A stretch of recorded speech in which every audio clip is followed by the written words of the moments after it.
ఎస్తేరు మౌనంగున్నావేంటి? తన ప్రజలకు సహాయమును విడుదలను మరో దిక్కు నుంచి పంపుతాడాయన. అవును, మొర్దెకై ఎస్తేరు తనది 100% నిజం.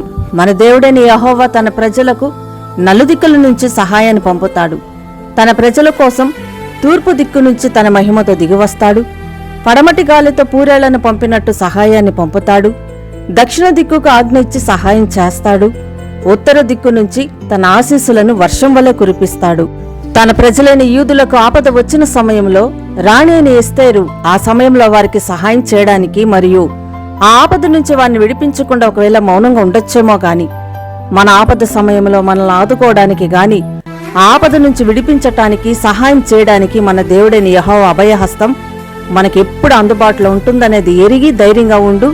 నీకు కావలసిన సహాయాన్ని ఏదో ఒక దిక్కు నుంచి పంపుతాడాయన. ప్రార్థన. తండ్రి, సహాయం కొరకు ఎదురు చూస్తున్న నీ బిడ్డలకు నలుదిక్కుల నుంచి సహాయం పంపమని నీ నామం పేరట మనవిని వేడుతున్నాం తండ్రి.